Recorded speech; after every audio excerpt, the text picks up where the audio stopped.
আমি তো সেই ঘরের মালিক নই,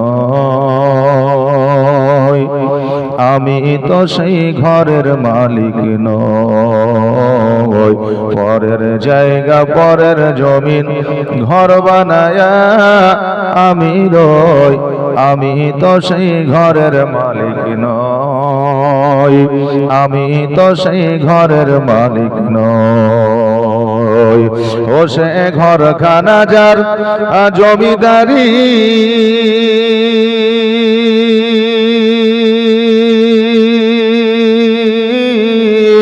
আমি পাই না তাহার হুকুম জারি।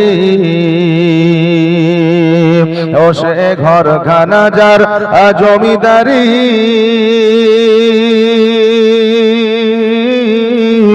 আমি পাই না তাহার হুকুম জারি। আমি পাই না জমিদারের দেখা, আমি পাই না জমিদারের দেখা। মনের দুঃখ কারে কই, আমি তো সেই ঘরের মালিক নই, নই রে, আমি তো সেই ঘরের মালিক নই। পরের জায়গা পরের জমিন ঘর বানায়া আমি রই, আমি তো সেই ঘরের মালিক নই, আমি তো সেই ঘরের মালিক নই। জমিদারের ইচ্ছা মতো হয় রে জমি চাষ, তাই তো ফসল ফলে না রে দুঃখ 12 মাস। আয় হায় দুঃখ 12 মাস। জোরে বলেন সুবহানাল্লাহ। মাইক লাড়লেন নাকি? আওয়াজটা পাতলা হলো মনে হয়। মতো হয় রে জমি চাষ, তাই তো ফসল ফলে না রে দুঃখ 12 মাস।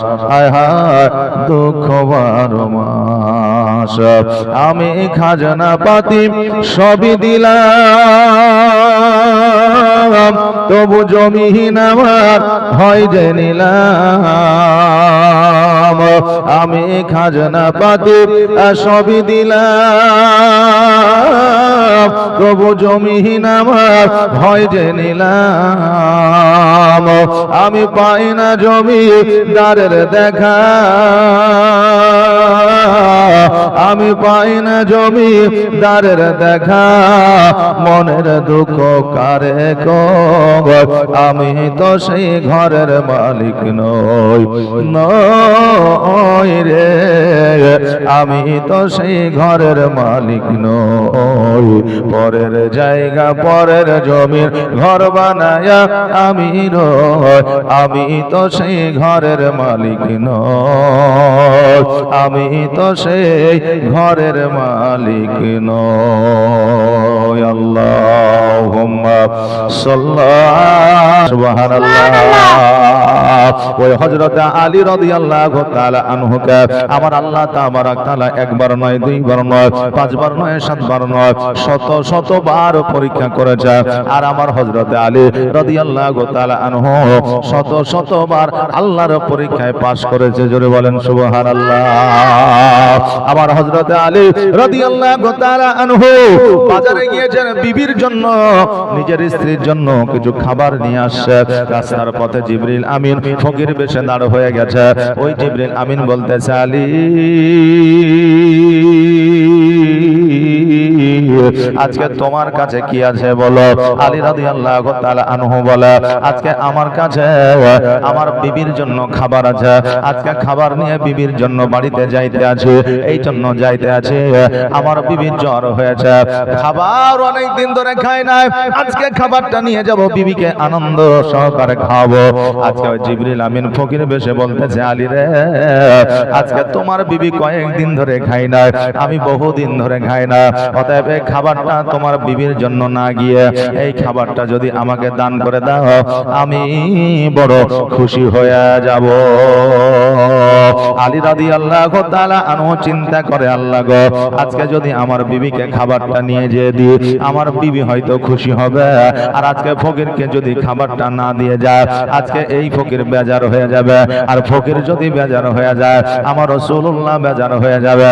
আর আমার রাসূলুল্লাহ যদি বেজার হয়ে যায়, আমার আল্লাহ অসন্তুষ্ট হয়ে যাবে। অতএব আমার বিবি অসন্তুষ্ট হবে হোক, এই ফকিরকে আমি খাবার না দিয়া যাব না। আমার হযরত আলী রাদিয়াল্লাহু তাআলা আনহু ওই খাবারটা ফকির দরবেশকে আপনার দান করে দিয়ে বাড়িতে চলে আসলেন। হযরতে ফাতেমা জোহরা রাদিয়াল্লাহু তাআলা আনহা জিজ্ঞাসা করে, স্বামী গো, আজকে আমার জন্য আপনি খাবার আনতে গিয়েছিলেন, খাবার নাই কেন? আপনার কাছে খাবার দেখতে কেন পাওয়া যায় না? আমার হযরতে আলী রাদিয়াল্লাহু তাআলা আনহু বলে, হ্যাঁ বিবি শোনো রে, আজকে তোমার জন্য একটা নয় দুইটা নয়, আমি দুইটা কমলা লেবু নিয়ে আসতেছিলাম তোমাকে খাওয়াবো বলে। রাস্তার মাঝে এক ফকির দরবেশের সঙ্গে সাক্ষাৎ হয়ে গেল, দেখা হয়ে গেল। অনেক দিন ধরে ওই ফকির অনাহারা যায়, এই জন্য ওই ফকিরকে দান করে দিয়েছি। আমার মা ফাতেমা জোহরা রাদিয়াল্লাহু তাআলা আনহা বললেন, প্রাণের স্বামী গো, আজকে ওই কমলা লেবুগুলো দান না করে আজকে যদি আমার জন্য আপনি নিয়ে আসতেন, আমি খুশি হইতাম। অতএব দান করেছেন বলে আমি আপনার বিবি ফাতেমা খুশি হয়ে গেলাম। জোরে বলেন সুবহানাল্লাহ। হ্যাঁ বাবাজি ভাইরা, আমাদের বিবি আর আমার মা ফাতেমা জোহরা রাদিয়াল্লাহু তাআলা আনহা, আমার হযরতে আলী রাদিয়াল্লাহু তাআলা আনহুর বিবি বাবা কেমন ছিলেন? আজকে আমরা দুইটা লেবু নিয়ে আসার পথে ফকির দরবেশকে দিয়ে দিলে আমাদের বিবি হয়তো বলতো, তোমার মতো পাগল কি আর জগতে আছে? দান করতে একটা দিতে নাকি একটা বাড়ি নিয়ে আসতাম, তাই বলে দুইটাই দিয়ে দিতে হবে, এই কথা হয়তো আমাদের বিবিরা বলতো। কিন্তু আমার মা ফাতেমা, উনি জগতের সাধারণ নারীর মতো নারী ছিলেন না। আমার মা ফাতেমা জোহরা রাদিয়াল্লাহু তাআলা আনহা বললেন, ওগো স্বামী, আজকে ওই লেবুগুলো নিয়ে এসে যদি আমাকে খাওয়াইতে আমি যতটা খুশি হইতাম, আজকে দান করেছেন বলে আমি তার চাইতে 1000 গুণ বেশি খুশি হলাম। জোরে বলেন সুবহানাল্লাহ। আর পরে স্বামী আর স্ত্রী দুইজনে কথাবার্তা বলতে আছে, হঠাৎ করে দরওয়াজার সম্মুখে একজন ফকির দরবেশ এসে হাজির হয়েছে। বলে, কে আছে গো? আমার হযরতে আলী রাদিয়াল্লাহু তাআলা আনহু বলে, হ্যাঁ তুমি দরওয়াজায় কে আছে বলো? বলে, আমি হলাম ফকির দরবেশ। আমার হযরতে আলী রাদিয়াল্লাহু তাআলা আনহু বলে, হ্যাঁ ফকির দরবেশ শোনো, তোমাকে দেওয়ার মতো আমার বাড়িতে আর কিছুই না, তোমাকে দান করবার মতো আমার বাড়িতে আর কিছুই না। অতএব তুমি ফিরে যাও, আমার কাছে লোটা নাই, মাটি নাই, রুটি নাই, খাবার নাই, ফল নাই, মূল না, আমি তোমাকে কেমন করে দেব? ওই দরবেশ বাইরে থেকে আওয়াজ দিয়ে বলে, আলী, আজকে তোমার বাড়ি থেকে তোমার কাছে কিছু নেওয়ার জন্য আসি না, আমি তোমাকে দেওয়ার জন্য এসেছি। জোরে বলেন সুবহানাল্লাহ। আমার আলী রাদিয়াল্লাহু তাআলা আনহু গুটি গুটি পায়ে দরওয়াজার সম্মুখে যখন আসলে, দেখছে যেন কিছুক্ষণ আগে যাকে আমি দান করলাম ওই ফকির দরবেশ এই জায়গায় হাজির হয়েছে। বলে, দরবেশ, আমার তো দেওয়ার মতো আর কিছুই না, বলো বলো তুমি আর কি চাও? বলে, আমি দেওয়ার জন্য এসেছি, নেওয়ার জন্য নয়। বলে, তুমি আবার কি দেবে? তুমি তো ক্ষুধার্ত ব্যক্তি। ওই ব্যক্তি বলতেছে, আলী, আমার রাসূল পাক সাল্লাল্লাহু তাআলা আলাইহি ওয়াসাল্লাম বলে দিয়েছে, আমার নবী নাকি ইলমের ঘর আর আলী নাকি ইলমের দরওয়াজা। আলী রে, আজকে তোমার জ্ঞান, আজকে তোমার ইলম আমি পরীক্ষা করতে চাই। বলো তো দেখি, এই মুহূর্তে হযরত জিবরিল আমিন কোথায় আছে? আচ্ছা বলেন, জগতের মধ্যে কোন বিজ্ঞান আছে জিবরিল আমিন কোথায় আছে বলে দিতে পারবে? পারবে? ক্ষমতা আছে? নাই।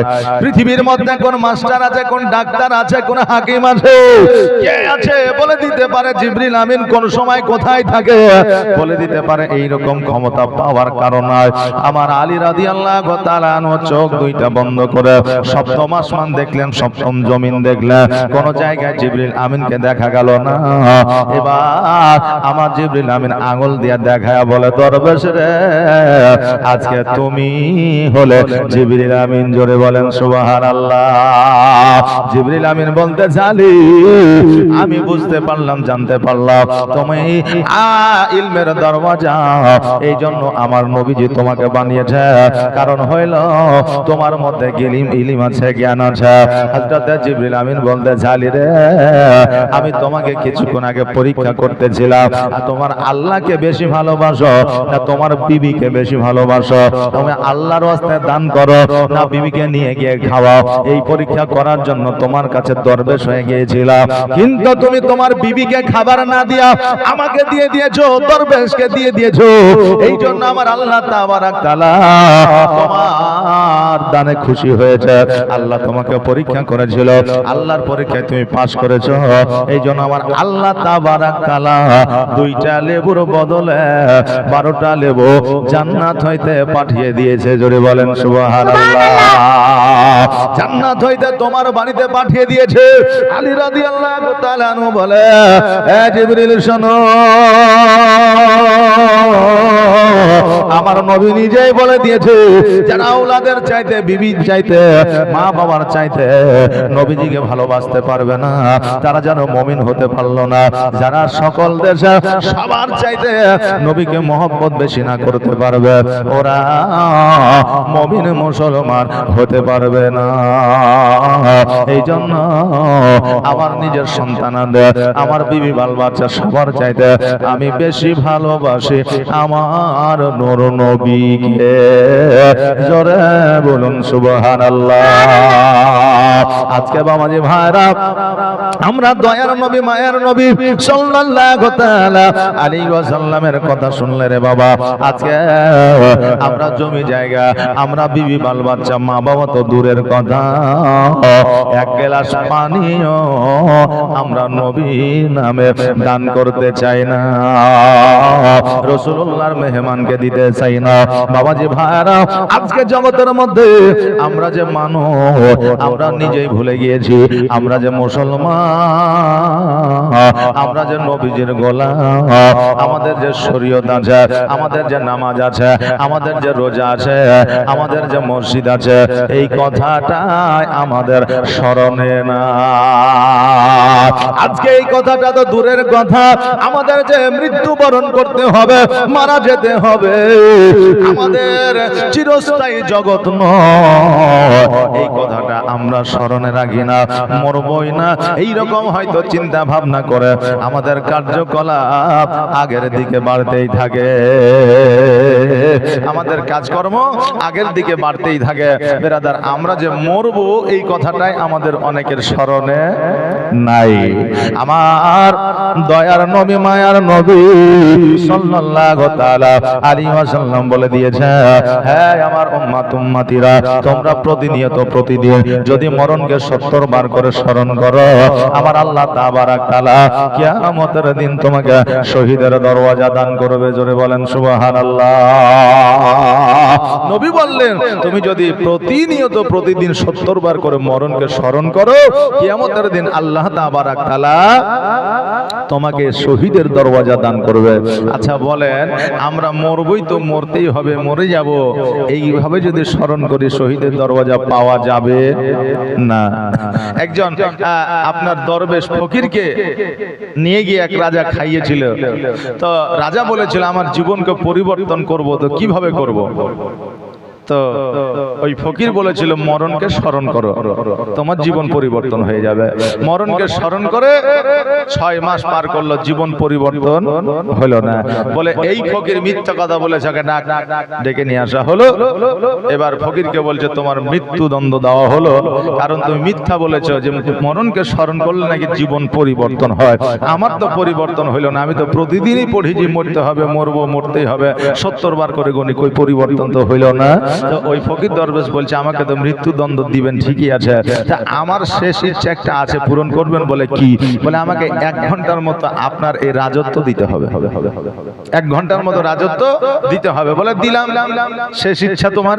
1 ঘন্টার জন্য যেমনই রাজত্ব দিয়েছে অমনি ফকির অর্ডার করে দিয়েছে, আদেশ করে দিয়েছে যে এই রাজাকে 10 মিনিটের মধ্যে ফাঁসি দেওয়া হবে। আচ্ছা বলেন ওই রাজার জান থাকবে? জি থাকবে না। হ্যাঁ বাবাজি ভাইরা, রাজা বললো এটা কি হলো? ফকির বলল এখন তুমি রাজা নও, এখন হলাম আমি রাজা। আমার 1 ঘন্টা পরে ফাঁসি হবে, 1 ঘন্টা পরে আমি মারা যাব, এটা ঠিকই, কিন্তু আজকে তোমাকে আমি ছেড়ে যাব না। এই জন্য ওই ফকির বলল 10 মিনিটের মধ্যে ফাঁসি দেওয়া হবে। জেলখানার মধ্যে না নিয়ে গিয়ে তাকে গোসল দেওয়া হলো, তাকে আপনার সাবান শ্যাম্পু দেওয়া হলো, খুশবু লাগিয়ে দেওয়া হলো, গোলাপ জল ছিটিয়ে দেওয়া হলো। তার সম্মুখে দড়ি আপনার রসা পাক দিতে থাকলো। 10 মিনিটের জায়গায় 2 মিনিট আর আছে। এবার বাবা গলার মধ্যে আপনার রসাটা ঢুকায় দিয়েছে, এবার চাপ দেবে। এই মুহূর্তটা কেমন হইতে পারে? কলজা, ফুসফুসি, মাথা, ব্রেন, চোখ, কান এক থাকবে? থাকবে না। ওই আপনার রাজা বলতে যে ফকির রে, আজকে আমি তোমাকে যে জায়গাটা দিলাম, আজকে ওই জায়গাটা তুমি নিজে নাও না, ওই জায়গাটা তুমি আমাকে বোঝানোর জন্য নিয়েছো, সেটা আমি বুঝতে পেরেছি। এবার যখন 10 মিনিট হয়ে গেছে আপনার ফাঁসির অর্ডারটা না দিয়া ওই রাজা বলল, ওই ফকির বলল রাজাকে ছেড়ে দেওয়া হোক। এবার রাজাকে যখন ছেড়ে দেওয়া হলো, ওই আপনার রাজা আসার পরে ফকিরকে বলল, ফকির আমি বুঝে গিয়েছি, জেনে গিয়েছি মওতকে কেমন করে স্মরণ করতে হবে। বেরাদার, মওত যখন আপনার সামনে চলে আসবে, ওই সময় জমি মনে থাকবে না, ওই সময় বিবি মনে থাকবে না, ওই সময় সন্তান মনে থাকবে না। ওই সময়তে মওত যখন আপনার সামনে চলে আসবে, ওই সময় আপনার সোনা দানা মণিমুক্তা আপনার হীরার দিকে লক্ষ্য থাকবে না। ওই সময় আপনার জিহ্বা দ্বারা কালেমা পড়বে। ওই সময় আপনার হার্ট বিটটা আল্লাহ আল্লাহ বলে আপনার ধরকাবে। ওই সময় আপনার মরণকে আপনার সঠিকভাবে স্মরণে আসবে। ফকির বলল, রাজা আজকে এইভাবে মরণকে যদি তুমি স্মরণ করো, তোমার জীবন পরিবর্তন হবে, নচেত তোমার জীবন পরিবর্তন হওয়া সম্ভব নয়। বাবাজি ভাইরা, আগামীকালকে ইমাম হাসান রাদিয়াল্লাহু তাআলা আনহু ইহজগৎ ছেড়ে পরজগৎ গমন করেছিলেন। ওনাকে বিষ পান করায় আপনার শহীদ করে দেওয়া হয়েছিল। এইদিকে কুফাবাসীরা একটা নয় দুইটা নয়, বাবা আপনার রাবিরা বর্ণনা করেছে 150 খানা আপনার চিঠি পাঠিয়েছে। এবার 150 খানা যখন চিঠি পাঠিয়ে দিয়েছে, ইমাম হোসাইন রাদিয়াল্লাহু তাআলা আনহু চিন্তা করে, আল্লাহ গো, আজকে যদি আমি কুফাতে না যাই, আজকে কুফাবাসীদের সঙ্গে যদি দেখা না করে, সাক্ষাৎ না করে, তাহলে হয়তো তারা কিয়ামতের দিন আমার নামে নালিশ করবে, তারা আল্লাহ তোমার দরবারে বলবে। আজকে ইমাম হোসেনকে আমরা কতবার চিঠিপত্র পাঠিয়েছিলাম, একবারের জন্য আমাদের কাছে আসে না। আজকে যদি হোসেন আমাদের কাছে আসতো, আমরা হোসেনের কাছে বায়াত গ্রহণ করতাম, আমাদের জীবনটা পরিবর্তন করতাম, আমরা ইয়াজিদের কাছ থেকে আমরা ছুটকারা পেয়ে যাইতাম, আমরা ইবনে জিয়াদের কাছ থেকে ছুটকারা পেয়ে যেতাম। এই নালিশটা আল্লাহ তোমার দরবারে করে দিলে আমি হোসাইন আমি জবাব দিতে পারবো না। এই জন্য আল্লাহ গো, আমি যাব কুফার দিকে, আর যারা আমার কাছে বায়াত গ্রহণ করবে আমি তাদেরকে বায়াত গ্রহণ করাইয়া তাদেরকে পূর্ণাঙ্গ মুমিন বানাবো। এবার বাবাজি ভাইরা, আমার মায়েরা, ইমাম হোসেন রাদিয়াল্লাহু তাআলা আনহু নিজের জামা কাপড়গুলো গোছায়া বাবারে যেমন আপনার প্রস্তুতি নিচ্ছে, ওই সময় আপনার হযরতে ইমামে মুসলিম রাদিয়াল্লাহু তাআলা আনহু ইমাম হোসেনকে বলতেছে, ভাই কোথায় যাইবা? এত সুন্দর ভাবে পোশাক আশাক গোছাইতে আছো, বলো বলো। ইমামে মুসলিম রাদিয়াল্লাহু তাআলা আনহু যখন এই কথা বললে, আমার ইমাম হাসান, আমার ইমাম হোসেন রাদিয়াল্লাহু তাআলা আনহু বলে, এ ভাই ইমামে মুসলিম শোনো রে, আজকে কুফাবাসীরা 150 খানা চিঠি পাঠিয়েছে, অতএব আজকে আমি কুফার দেশে যাব। ইমাম মুসলিম রাদিয়াল্লাহু তাআলা আনহু উনি বললেন, শোনো গো ভাই, আজকে কুফাবাসীদের মন ভালো না, আজকে কুফাবাসীরা ভালো না, আজকে কুফাবাসীদের কথার উপরে বিশ্বাস রাখিও না। আজকে কুফাবাসীরা ধোঁকাবাজ, চিটিংবাজ, কুফাবাসীরা মুখে এক কথা বলে, অন্তরে আর এক কথা বলে। এই জন্য কুফাবাসীদের উপরে আপনার দৃঢ় বিশ্বাস রাখা যাবে না। অতএব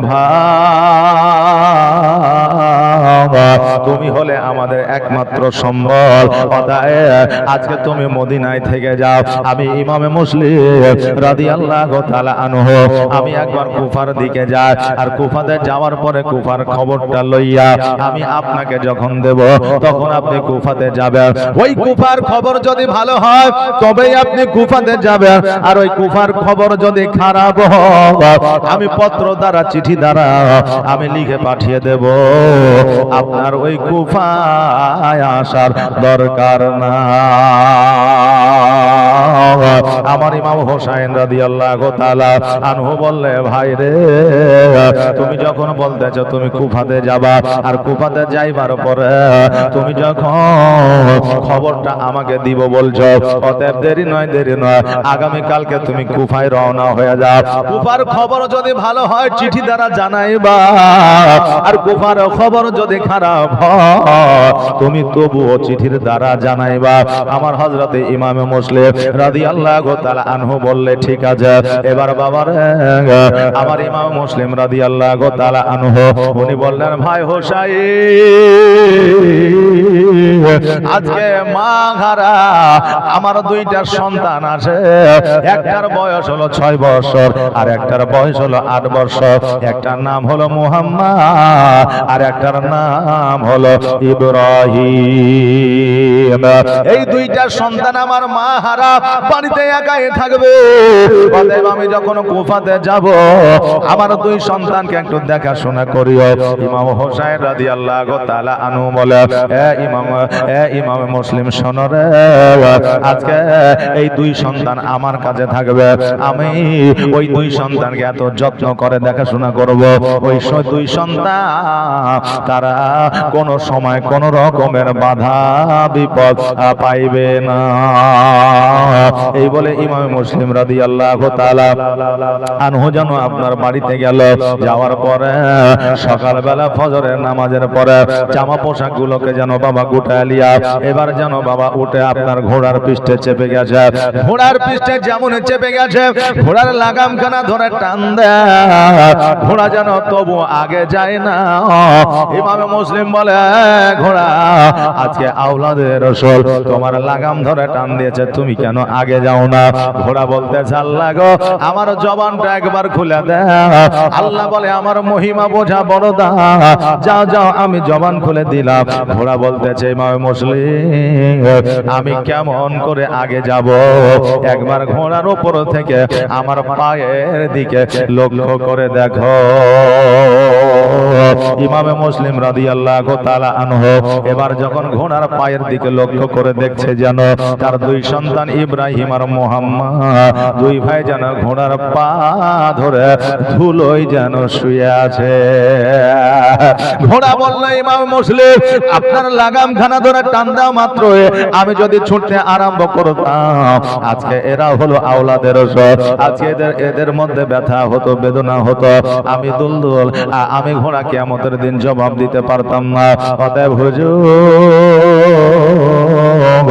আপনার দুই সন্তানকে একবার সরায় আনে, আমি তারপরে আগের দিকে যাব। ইমাম মুসলিম রাদিয়াল্লাহু তাআলা আনহু ঘোড়ার পৃষ্ঠে থেকে নামিয়া দুই সন্তানকে বুকের মধ্যে জড়ায়া ধরল। জড়ায়া ধরার পরে বলে, বেটারে আজকে কুফাবাসীরা ভালো না, কুফাবাসীদের মানুষের মানসিকতা ভালো না। আজকে কুফাবাসীরা মুখে কথা বলে, অন্তরে আর এক কথা বলে, তারা হলো জালেম। অতএব আমি এমন একটা জায়গা জায়গায় যাচ্ছি, আমি যাওয়ার পরে ফিরে আসবো কিনা তার কোনো গ্যারান্টি না। অতএব তুমি তোমার চাচার কাছে থাকো, তোমাদেরকে যাইতে হবে না। আজকে ওই দুই সন্তান বলল, আব্বা গো,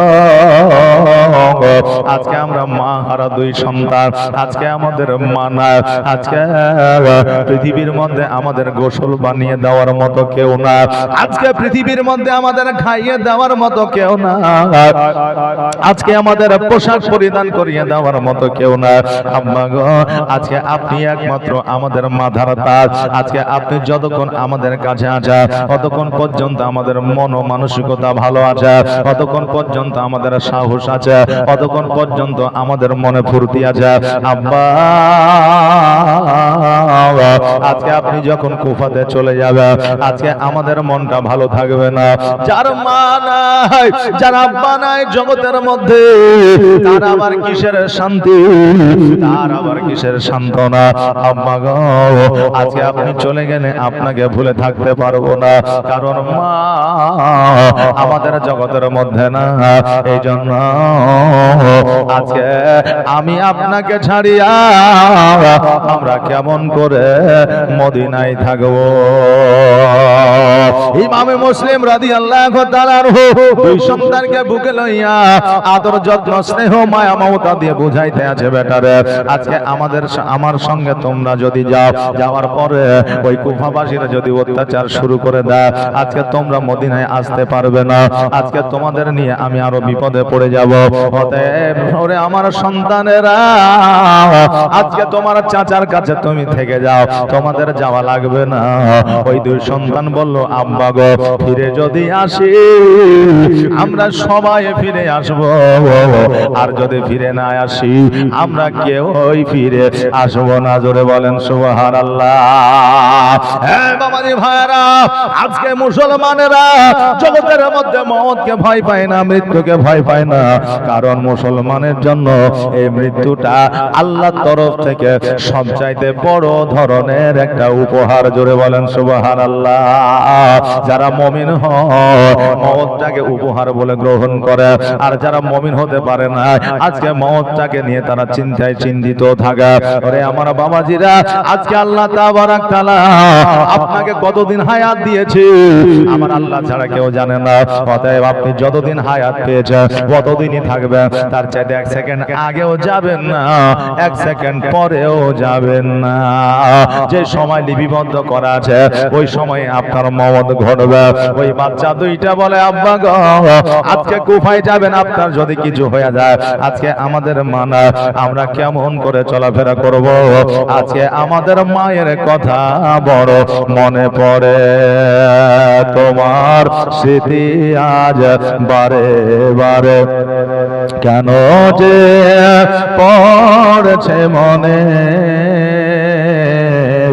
তোমার মায়াবী মুখটা মাগো ভাসছে শুধু দোনয়নে, ভাসছে শুধু দোনয়নে, তোমার স্মৃতি আজ বারে বারে কেন যে পড়ছে মনে,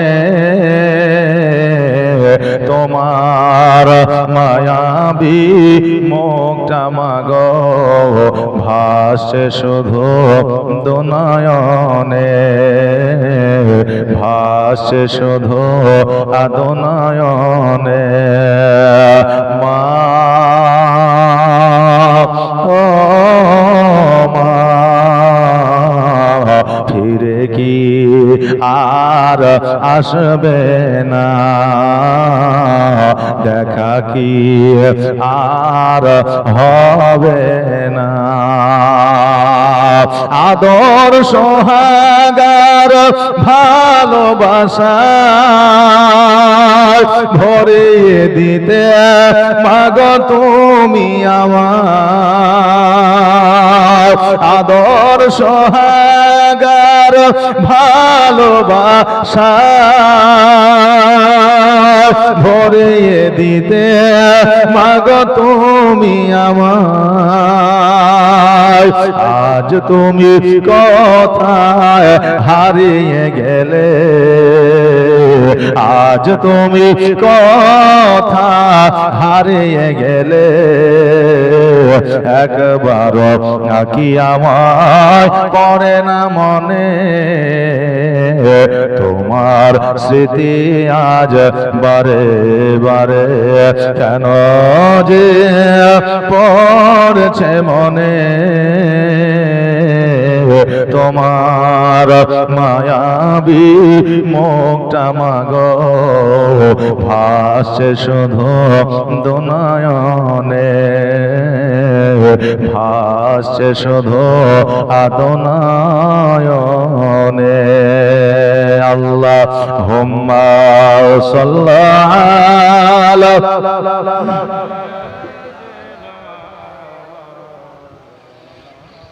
মুহাম্মাদ ওয়ালা আলি সাইয়্যিদিনা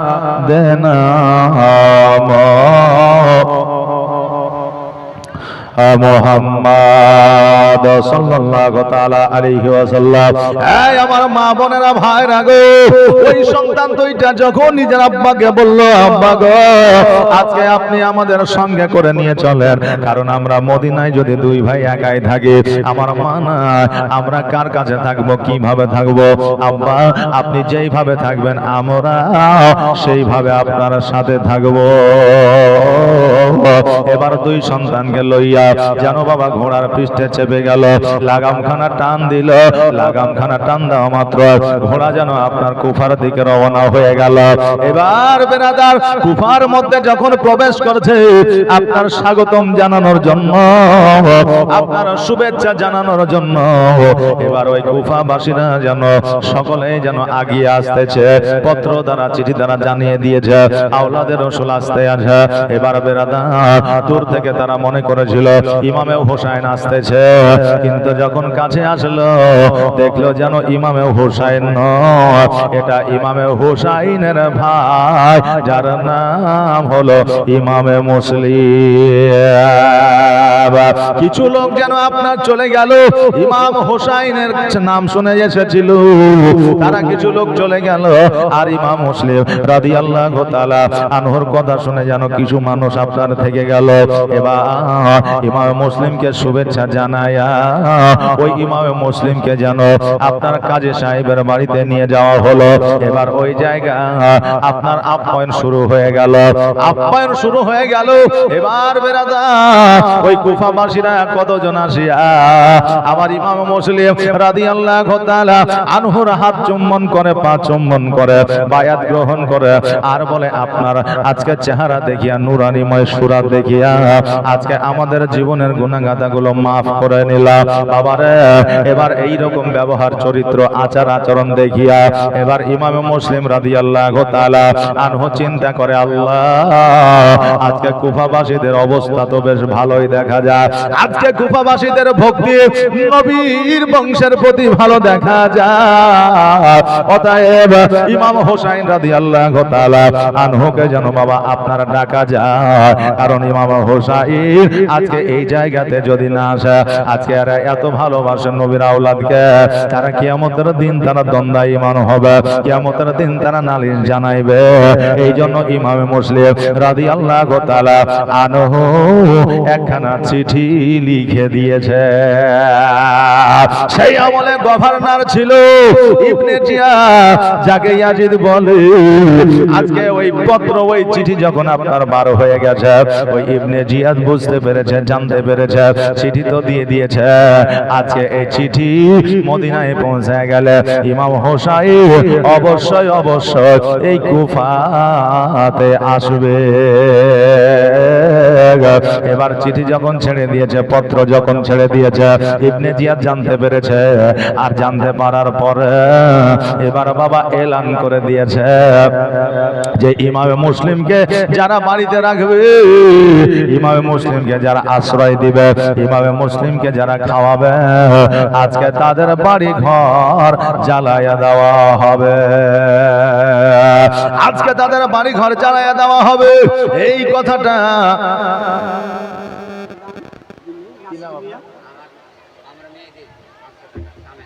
সামনে না 500 টাকা দিয়েছে, আর নাসির মিয়া 10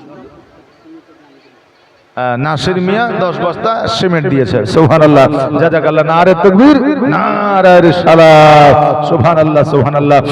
যে নিয়তে দান করেছে আল্লাহ যেন দানকে কবুল করে, সকলে বলেন আমিন সুম্মা আমিন। জাযাকাল্লাহ, মাশাআল্লাহ, বারাকাল্লাহ। দরুদ পড়েন আল্লাহুম্মা। শায়রা, আচ্ছা, আপনার নাম কাসিম? সুবহানাল্লাহ। দেখেন, কাসিমের মেয়ে শায়রা নামে আরো 500 টাকা দান করেছে। সুবহানাল্লাহ, জাযাকাল্লাহ, মাশাআল্লাহ, বারাকাল্লাহ। যে আশায় যে নিয়তে দান করেছে আল্লাহ যেন দানকে কবুল করে, সকলে বলেন আমিন। আরেকবার দরুদ পড়েন আল্লাহুম্মা সাল্লাল্লাহু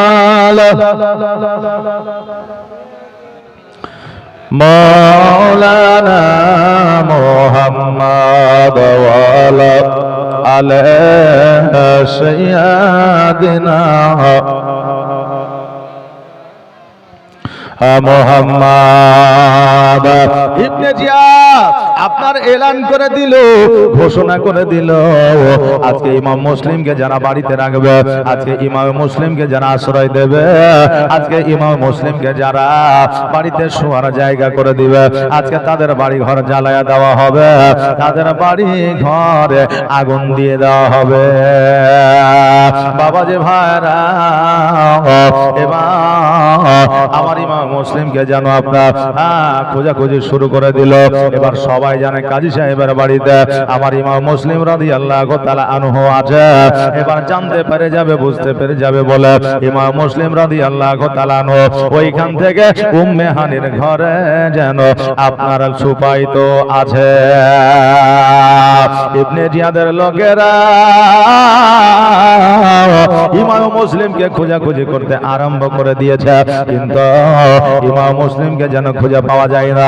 কোথায় গেল, কোথায় গেল, ইমাম মুসলিমের খবর পাওয়া যায় না। এবার বাবাজি ভাইরা, ইবনে জিয়াদ এবার অফার দিয়ে দিল, যেন একটা অফার দিয়ে দিল, বলে দিল যে আজকে শোনো রে, ইমাম মুসলিমকে যে ধরে দিতে পারবে, ইমাম মুসলিমকে যে এনে দিতে পারবে, কোথায় আছে যে ঠিকানাটা দিতে পারবে, আজকে তাকে সোনার মোহর দেওয়া হবে, তাকে 100টা ভোট দেওয়া হবে। এই খবরে এলান যখন করে দেওয়া হলো, এবার সবাই যেন সৈন্যরা খোঁজাখুঁজি আরম্ভ করে দিল, কিন্তু বাবা ইমাম মুসলিম রাদিয়াল্লাহু তাআলা আনহুকে যেন খুঁজে পাওয়া যায় না। এইভাবে যেন বাবা দিনগুলো অতিবাহিত হতে লাগলো। এবার একজন আপনার এজিদের কাছে আসিয়া বলল, আপনি কি ইমাম মুসলিমকে খুঁজছেন? বলে হ্যাঁ। বলে খুঁজে পেয়েছেন? বলে না, পাইনি। বলে আমাকে যদি 50টা মোহর দেন আমি খুঁজে নিয়ে এসে দেব। বলে পারবে তো? বলে অবশ্যই পারবো। বলে 50টা মোহর অগ্রিম দিতে হবে। বলে তোমাকে অগ্রিম দিয়ে দিব ইমাম মুসলিমকে যদি এনে দিতে না পারো? বলে অবশ্যই এনে দেব। আপনার ইবনে জিয়াদ ইয়াজিদ বলল, শোনো, আজকে তোমাকে 50টা মোহর আমি অগ্রিম দেব, এটা ঠিকই, কিন্তু ইমাম মুসলিমকে যদি না নিয়ে আসতে পারো, ইমাম মুসলিমের যদি খবর না দিতে পারো, তোমার গর্দানটা আলাদা করে দিব। বলে তা করে দিয়া এবার বাবাজি ভাইরা 50টা মোহর নেওয়ার পরে এবার ওই ব্যক্তি কি করেছে, একটা মসজিদে এসে যেন বাবা যেন আপনার নামাজ পড়েছে, মাগরিবের নামাজ। এবার নামাজ পড়ার পরে ও যেন মসজিদে চুপ করে বসে আছে। এবার বসে থাকার পরে আপনার ডান দিকে বাম দিকে সামনে পেছনে লক্ষ্য করছে, এ দেখছে যে বেশি বেশি করে আল্লাহর ইবাদত বান্দাই করবে, যে তাসবিহ তাহলিল করবে, আজকে সেই পারবে একমাত্র ইমামে মুসলিমের খবর দিতে। কত বড় একজন আপনার ধোঁকাবাজ, কত বড় একজন বিশ্বাসঘাতকতা করে দেখা। একজন মসজিদে গিয়ে ইমাম মুসলিমের খবর নিতেছে, এ জানতে পারতেছে যে একমাত্র মুমিন ছাড়া কেউ ইমাম মুসলিমের খবর দিতে পারবে না।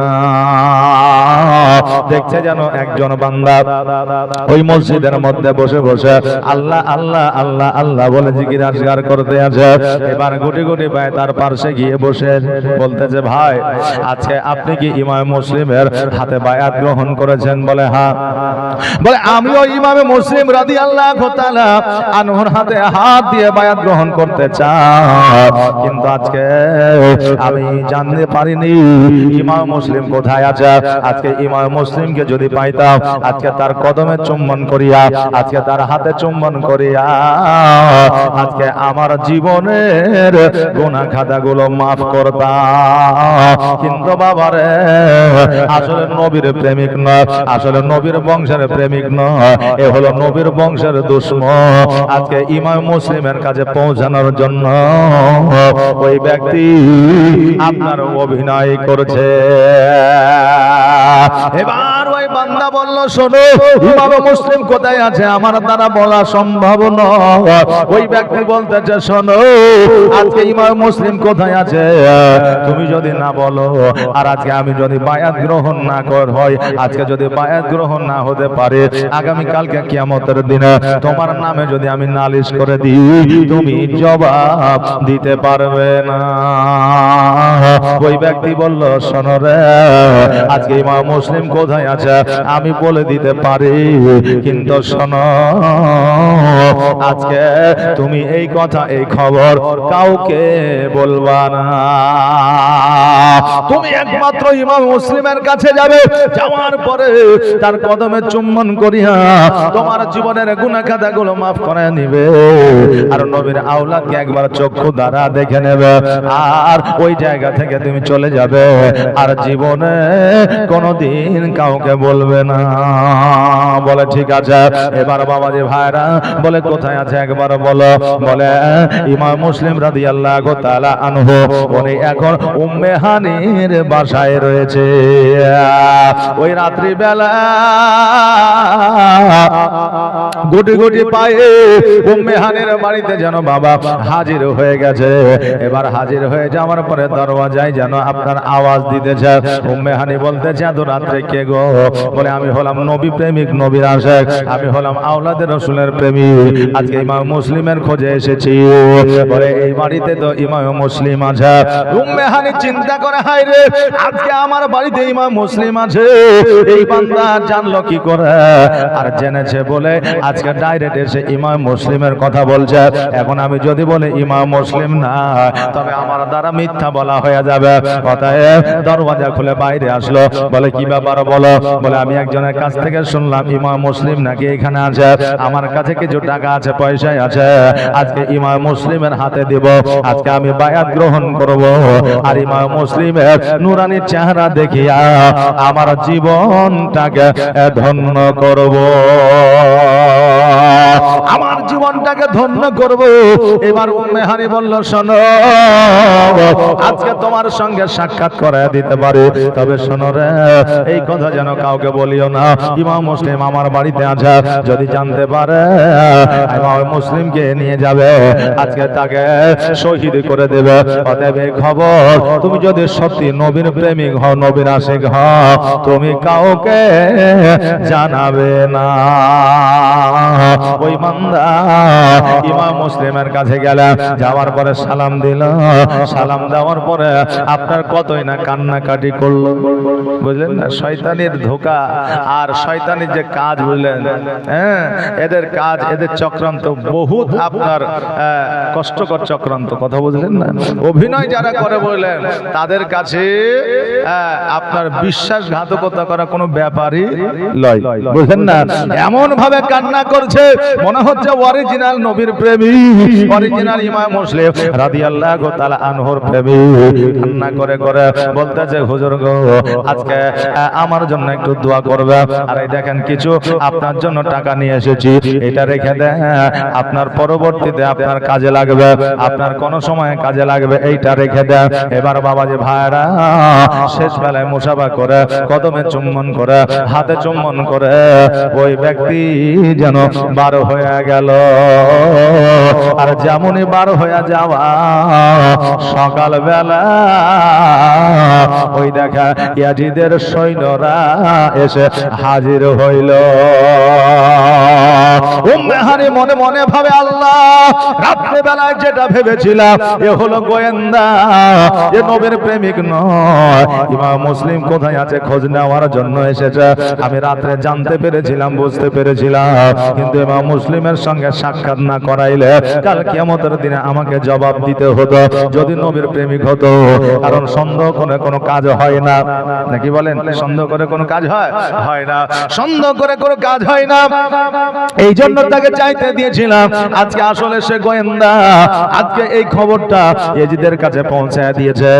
এবার বাবারে, এবার সৈন্যরা আসিয়া এবার উম্মে হানিকে বলতেছে, উম্মে হানি শোনো, আজকে তোমার বাড়িতে নাকি ইমামে মুসলিম আছে।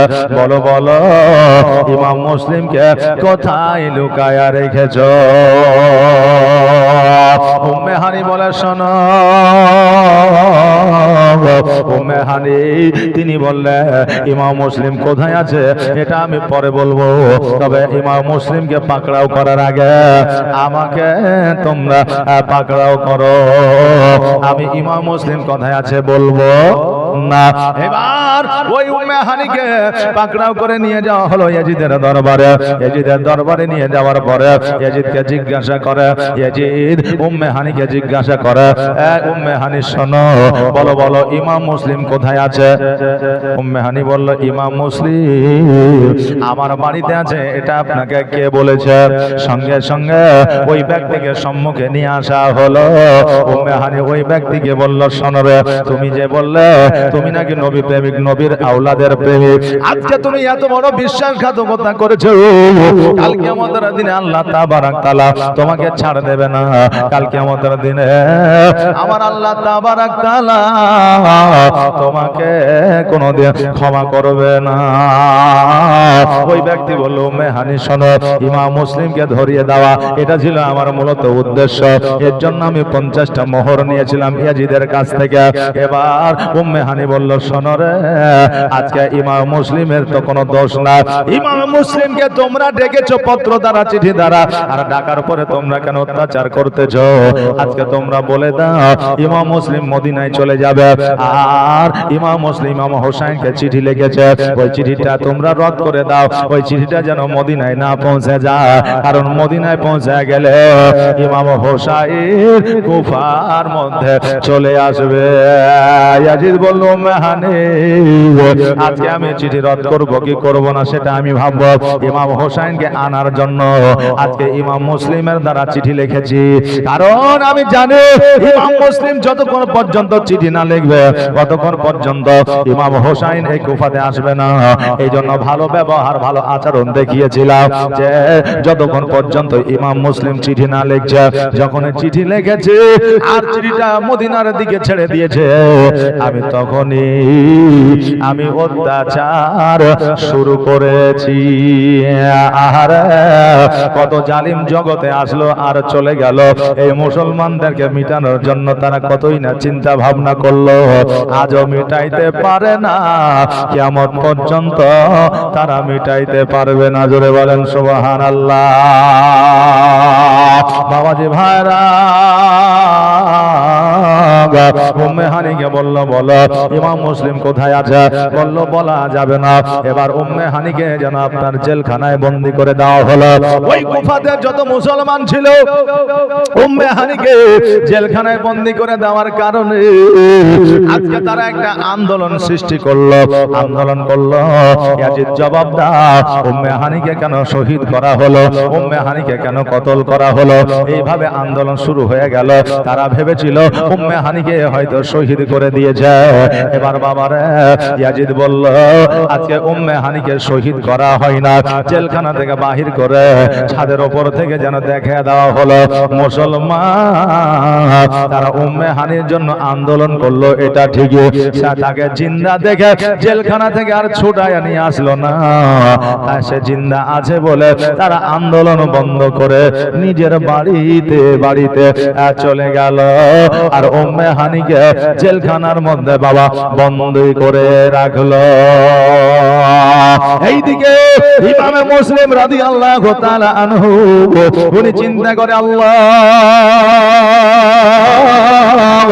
আজকে ওই কাজের পাপে আজকে উম্মে হানিকে ধরে নিয়ে গেছে, আগামী কালকে আমাকেও সে পাকড়াও করবে, এই জায়গায় থাকলে হয়তো জানতে পারবে, তবে আমি এই চার দেওয়ালের মধ্যে আর বন্দী থাকতে চাই না। ইমাম মুসলিম রাদিয়াল্লাহু তাআলা আনহু উনি যেন বাবা বাড়ি থেকে বাইর হয়েছে, আর বাইর হওয়ার পরে মসজিদে যেন আজান শুনতে পেয়েছে, আর মসজিদে যাওয়ার পরে এশার নামাজটা আপনার আদায় করেছে। এশার নামাজ আদায় করার পরে উনি চিন্তা করে কোথায় যাব কোথায় যাব। এইদিকে ইয়াজিদের লোকজনেরা এলান করে দিয়েছে, ইয়াজিদ বলে দিয়েছে ইমাম মুসলিমকে যারা জায়গা দিবে, ইমাম মুসলিমকে যারা থাকার জায়গা দেবে, আজকে তাদেরকে জেলখানায় বন্দী করে দেওয়া হবে, আর তাদের ঘর বাড়ি জ্বালায়া দেওয়া হবে। সবাই যেন বাবা ঘর বন্দী করে দিয়েছে, দরওয়াজা লাগিয়ে দিয়েছে, ইমাম মুসলিম যেন বাড়িতে আসতে না পারে, ইমাম মুসলিম যেন বাড়িতে প্রবেশ করতে না পারে, এই জন্য সবাই যেন আপনার গেট লাগিয়ে দিয়েছে। ইমাম মুসলিম রাদিয়াল্লাহু তাআলা আনহু এবার বাবা মসজিদ থেকে বার হইয়া গুটি গুটি পায়ে আপনার বাড়ি ঘরের দিকে তাকিয়ে দেখছে যেন কারো একখানা দরওয়াজা যেন খোলা না। ইমাম মুসলিম রাদিয়াল্লাহু তাআলা আনহু বলতেছে, আরে কুফাবাসীরা, আজকে আমি ইমাম মুসলিম রাদিয়াল্লাহু তাআলা আনহু আজকে তোমাদের কাছে প্রাণের ভিক্ষা চাই না, আজকে তোমাদের কাছে আমি জানের ভিক্ষা চাই না, আজকে আমি মওতকে ভয় পাই না, তবে দরওয়াজা তোমরা বন্ধ করেছো। আমার একটা কথাই একবার শোনো রে, আজকে আমার দুইটা সন্তান আজকে কুফার মধ্যে আছে, তোমরা যদি পারো আমার দুইটা সন্তানকে একবার মদিনায় তোমরা পৌঁছে দিও, আর আমার দুইটা সন্তানকে যদি মদিনায় পৌঁছাতে না পারো, একবার আমার ভাই হুসাইনকে একবার খবরটা দিয়ে দিও যে আমি ইমামে মুসলিম কুফার মধ্যে ভালো না, আর কুফার অবস্থাটা ভালো না। একবার তোমরা এই কথাটা মদিনাতে পৌঁছে দিও, কেউ যেন কর্ণপাত করে না, কেউ যেন শুনতে পায় না। ইমাম মুসলিম রাদিয়াল্লাহু তাআলা আনহু লুকাইতে ছুপাইতে ভাবে যেন বাবা ওই কুফার মধ্যে যেন চলাফেরা করে সারা রাত, যাকে কোন জায়গায় আলো দেখতে পাওয়া যায় না, কোন বাড়ির যেন দরওয়াজা খোলা না। ইমাম মুসলিম রাদিয়াল্লাহু তাআলা আনহুকে যেন বড় পিপাসা লেগেছে, পিপাসার জন্য এক গ্লাস পানি যে পান করবে এই রকম কোন জায়গা পাওয়া যায় না। ইমামে মুসলিম রাদিয়াল্লাহু তাআলা আনহু পানির জন্য যেন আপনার দাঁড়ে দাঁড়ে যেন ঘুরতে আছে, কে আছে গো এক গ্লাস পানি যদি আমাকে দাও, একটু পানিটা পান করে আমার কলিজাটা শীতল করব, আমার পিপাসাটা একবার মিটাইব, কে আছো একটু পানি দাও পানি দাও। কেউ যেন দরওয়াজা খোলে না, কেউ যেন বার হয়ে আসে না। ইমাম মুসলিম রাদিয়াল্লাহু তাআলা আনহু উনি যেন বাবা সারা কুফায় যেন ঘোরাঘুরি করছে, মধ্যরাতে হঠাৎ করে দেখছে যেন একটা দরওয়াজার সম্মুখে লাইট লইয়া যেন আপনার একজন বসে আছে চুপটি করে। তখনকার আমলে এত সুন্দর লাইট ছিল না, তখনকার আমলে লন্ডন ছিল, হালকা আপনার একটা বাতি ছিল, ওই বাতিটা দেখার পরে ইমাম মুসলিম রাদিয়াল্লাহু তাআলা আনহু যেন গুটি গুটি পায়ে ওই দিকে যেন আগিয়ে গেল, যাওয়ার পরে দেখতেছে যেন ওই দরওয়াজার সম্মুখে আর কেউ নয়, একজন মহিলা যেন বসে আছে। ইমাম মুসলিম ওই মহিলাকে বলতেছে, মা গো আজকে ইয়াজিদের ভয়ে সবাই দরওয়াজা বন্ধ করে বসে আছে, কেউ ইমাম মুসলিমের জন্য দরওয়াজা খোলে না, আর আজকে এত রাত্রে তুমি দরওয়াজা খুলে বসে আছো, কারণটা কি? ওই মহিলা বলতেছে, শোনো গো আমার একটা পুত্র সন্তান আছে যার নাম হলো বেলাল, আজকে ইয়াজিদের দরবারে সে কাজ কর্ম করে, এখনো পর্যন্ত পর্যন্ত আমার সন্তান আমার বাড়িতে আসে না। এমন কোন মা আছে সন্তান যদি বাড়িতে না আসে ওই মা ঘুমাইবে, ওই মায়ের দুই চোখের পাতা বন্ধ হইবে, মনে সান্ত্বনা লইয়া ঘুমাবে। এইরকম মা জগতে কে আছে বলো? অতএব আমার সন্তানের জন্য আমি বসে আছি। ইমাম মুসলিম রাদিয়াল্লাহু তাআলা আনহু বলে, মা আমি আপনাকে একটা কথা বলতে চাই, আপনি কি একটু শুনবেন? বলে কি? বলে মা গো, আমাকে বড় পিপাসা লেগেছে, আমার পিপাসা কলিজাটা শুকিয়ে গেছে, পিপাসায় কাতর হয়ে আছে, আমাকে কি এক গ্লাস পানি দিতে পারবে? ওই মা জননী বলল, কেন পারবো না। ঘরের মধ্যে গেল, এক গ্লাস পানি নিয়ে আসলো, আর পানিটা যখন ইমাম মুসলিমকে দেওয়া হলো, ইমাম মুসলিম বলল, ও মা জননী শোনো, আজকে আমাকে কুফায় কেউ পানি দিল না, আজকে কুফাবাসীরা এত করে ডাকলাম কেউ কর্ণপাত করলো না, আজকে নবীর আওলাদের কথায় কেউ যেন কান দিল না। এ মা বলো বলো, আজকে এত রাত্রিতে তুমি যখন আমাকে পানি দিছ, আজকে তোমার নামখানা একবার বলো। বলে আমার নাম নিয়ে কি হবে বলো? বলে শোনো গো, আজকে যার ভয়ে সবাই দরওয়াজা বন্ধ করে বসে আছে, আজকে যার ভয়ে কেউ চালা করে না, কিন্তু সবাই চেতন আছে, ঘুম যায়নি, জাগ্রত আছে, আজকে যার ভয়ে তারা ঘর থেকে বাহির হয় না, আজকে সেই লোকটাই হলাম আমি হলাম ইমামে মুসলিম। জোরে বলেন সুবহানাল্লাহ। হ্যাঁ মা জননী শোনো, আজকে নামখানা এই জন্য জানতে চাই, আজকে আপনি আমাকে পানি পান করাইলে কাল কিয়ামতের দিনে আমি আপনাকে সঙ্গে নিয়ে জান্নাতে যাইতে চাই। জোরে বলেন সুবহানাল্লাহ। আর নবীর প্রেমিক যারা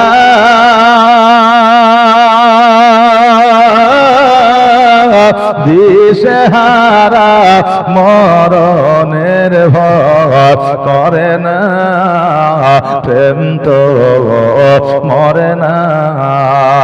জোরে বলেন সুবহানাল্লাহ। আর নবীর প্রেমিক যারা দিশেহারা মরণের ভয় করে না, প্রেম তো মরে না, প্রেম তো মরে না। প্রেম করেছে ইব্রাহিম নবী নমরুদের আগুনে ফেলিয়া, আগুন হইল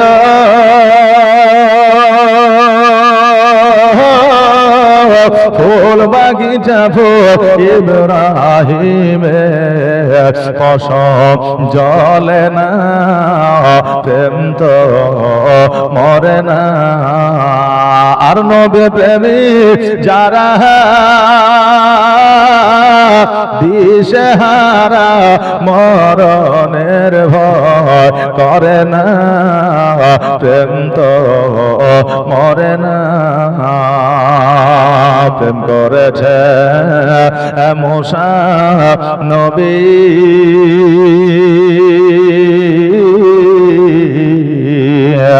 আতুর পাহাড়ে গিয়াছেন চলি,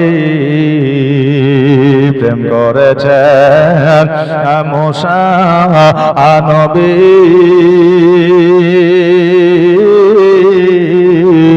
আতুর পাহাড়ে গিয়াছেন চলি। ও গো খোদার আনরে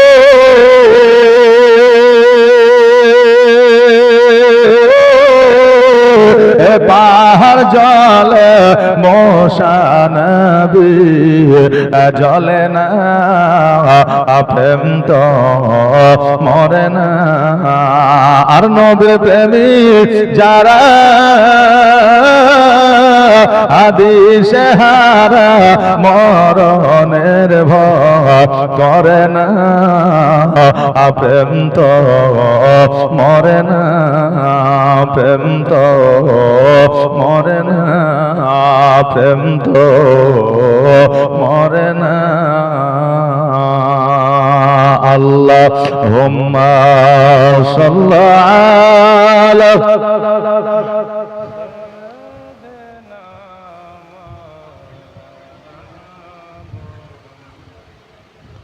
ওয়ালা আলা সাইয়্যিদিনা। দরুদ আপনারা পড়েন না নাকি? এদিকে দরুদ পড়ে, সবাই পড়ে, সবাই পড়ে না? হ্যাঁ, মনে হচ্ছে যে পড়ে না। জি, হায় হায় হায়, যে সব নেওয়ার জন্য আমরা এসেছি, সবটা মন খুলে প্রাণ খুলে নিব নাকি বলে? যে খুশবু যখন আসে তো খুশবু কি আমরা সেন্ট পেলে তখন মন ভরে সেন্ট ডালি কিনি না? হ্যাঁ, আর গন্ধ আসলে নাক ধরে দেয়, নিঃশ্বাস যাতে ভিতরে না যায়, তাই না? তো যখন আমরা সব নেব মন ভরে প্রাণ ভরে নেব, তাই না? তো মহব্বতের সহিত পড়েন আল্লাহুম্মা সাল্লি আলা মাওলানা মুহাম্মাদ ওয়ালা আলা সাইয়্যিদিনা মুহাম্মদ। ইমামে মুসলিম রাদিয়াল্লাহু তাআলা বলে, ও গো উম্মাহ, আজকে আমাকে কেউ পানি দিল না, আজকে আমার ভয়ে কেউ দরওয়াজা খুললো না। মাগো, আজকে যখন আমাকে একটু পানি পান করিয়েছ, আমি কথা দিলাম কিয়ামতের দিন যতক্ষণ পর্যন্ত তোমাকে জান্নাতি না বানাইবো, আমি ইমাম মুসলিম জান্নাতে যাইব না। জোরে বলেন সুবহানাল্লাহ। ওই মা বলতেছে, শোনো, তুমি যখন আমার কাছে এসে দাঁড়িয়েছো, আমি বুঝতে পেরেছি, জানতে পেরেছি, এটা হলো আওলাদের রসুল, এটা হলো নবী বংশের ফুল। কারণ তোমার চেহারা দেখে আমি বুঝতে পেরেছি আসলে আমি এই জায়গায় যে বসে আছে আমার সন্তানের জন্য আমি বসে না, আমার সন্তান বেলালের জন্য বসে না। আমি খবর পেয়েছি নবীর আওলাদ কুফাতে এসেছে, ইমাম মুসলিমকে ইয়াজিদ খোঁজ করতে আছে, না জানি কোথায় গেল, কোথায় থাকলো, না জানি কোথায় খাইলো। এই জন্য আমি দরওয়াজা খুলে বসে আছি। জোরে বলেন সুবহানাল্লাহ। ইমাম মুসলিম রাদিয়াল্লাহু তাআলা আনহুকে যেন ওই মা বাড়িতে নিয়ে গেল, নিয়ে যাওয়ার পরে আপনার পানি দিল, হাত মুখ ধুইল, খাওয়া দাওয়া করলো, আর বলে, ওগো নবীর আওলাদ, বিছানায় শুয়ে যাও, আজকে আমার বাড়িতে আরাম করো, পরে সুযোগ পাইলে মদিনা চলে যেও। ইমাম মুসলিম রাদিয়াল্লাহু তাআলা আনহু বলে, আজকে তোমার সন্তান বেলাল ইয়াজিদের দরবারে কাজ করে, আজকে সে যদি খবরটা জেনে না, সে যদি জানিয়ে দেয়, বলে জানতে পারবে না, জানবে না। এই বলে ইমাম মুসলিম রাদিয়াল্লাহু তাআলা আনহুকে যেন খাওয়া দাওয়া, বিছানায় যেন আপনার ঘুম পাড়িয়ে দেওয়া হলো। আর ওই মা আপনার বাড়ির সম্মুখে, ঘরের সম্মুখে যেন চলাফেরা করতে লাগলো, হাঁটাহাঁটি করতে লাগলো। এবার তার সন্তান বাড়িতে প্রবেশ করেছে, প্রবেশ করার পরে এবার মা সন্তানকে খেতে দিয়েছে। এবার মা বলতেছে, বেটারে আজকে এত কেন রাত হয়ে গেল, বাড়িতে ফিরতে কেন দেরি হলো? ওই সন্তান বলছে, মা তুমি কি জানো না, ইমামে মুসলিমকে ধরার জন্য আমাদের রাজা ইবনে জিয়াদ উপহার রেখে দিয়েছে, যে ইমাম মুসলিমকে খুঁজে দিতে পারবে, যে ইমামে মুসলিমকে হাজির করে দিতে পারবে, কোথায় আছে বলে দিতে পারবে, তাহলে তাকে 50টা মোহর দেওয়া হবে। এই জন্য সকল সৈন্যরা এই উপহারের জন্য খোঁজাখুঁজি করতেছে, আমিও খুঁজতেছি গো মা, আমিও খুঁজছি, এই জন্য দেরি হয়ে গেল। আর সব সময় মিটিং চলছে, সব সময় আলোচনা চলছে যে ইমামে মুসলিমকে কি করে পাকড়াও করা যায়। হারুন রশিদ 2 বস্তা সিমেন্ট কেমন করে পাকড়াও করার, কেমন করে ধরা যায়, এই মিটিং চলছে, এই জন্য দেরি হয়ে গেছে। ওই মা বলতেছে, বেটা আমি তোমার মা হইয়া তোমাকে বলতেছি, বেটা শোনো রে, ইমাম মুসলিম রাদিয়াল্লাহু তাআলা এ হলো নবীর আওলাদের রাসূল। এদেরকে তুমি ধরতে যেও না, এদেরকে পাকড়াও করতে যেও না, এদেরকে তুমি ইয়াজিদের হাতে উঠায় দিও না। অতএব তোমার কাজ তুমি করো আর বাড়ির দিকে চলে আসবে। বেলাল বলল, মা আজকে ইবনে জিয়াদ আমাদের জন্য অফার দিয়েছে, আজকে ইমাম মুসলিমকে যদি হাজির করে দিতে পারি এক চান্সে 50টা মোহরের মালিক হয়ে যাব। মা বোঝা, কিন্তু মা ডাইরেক্ট বলতে পারে না যে ইমাম মুসলিমকে তুমি ধরায় দিও না, এই কথা বলতে পারে না। যদি এই কথা বলে দেয় এবার সন্তান হয়তো সন্দেহ করবে মা জানে কোথায় আছে, ইবনে জিয়াদ কে গিয়ে বলে দিবে। এই জন্য মা ডাইরেক্ট বলতে পারে না, সন্তানকে বোঝায় খাওয়ায়া সন্তানের জন্য বিছানা করে দিলে। ওই সন্তান বিছানায় শুয়ে গেছে, এইদিকে মা সারা রাত ঘুমায় না। একবার ইমাম মুসলিমের দরওয়াজায় আসে, একবার মা নিজের দরওয়াজায় যা চিন্তা করে, আল্লাহ গো এ আওলাদের রাসূলের না জানে কখন কি প্রয়োজন হয়ে যায়, না জানে কখন কি দরকার হয়ে যায়। যদি কিছু দরকার হয় আর আমি যদি দিতে না পারি মেহমানদারি করা হবে না, কিয়ামতের দিন জবাব দিতে হবে। এই জন্য আজকে কোন রকম পেরেশানি যেন না হয়, এই জন্য আমি রাত্রে বেলায় ঘুমাবো না। ওই মহিলা সন্তান যখন দেখলো মা সারা রাত ঘুমাচ্ছে না, কারণটা কি? সন্তান চট করে উঠে এসে মাকে বলছে, মা কি ব্যাপার, তুমি তো ঘুমিয়ে যাও, আজকে ঘুমাচ্ছ না কেন? মা বলছে, এমনি ঘুমাইনি, তুই ঘুমা যা। তো বলছে, না মা বলো, আজকে এই দিক ওই দিক ঘোরাঘুরি করছো, কারণটা কি? ঘরে কে আছে? বলে, ঘরে তো কেউ নাই। বলে, অবশ্যই ঘরে কেউ আছে, বুঝতে পারছি।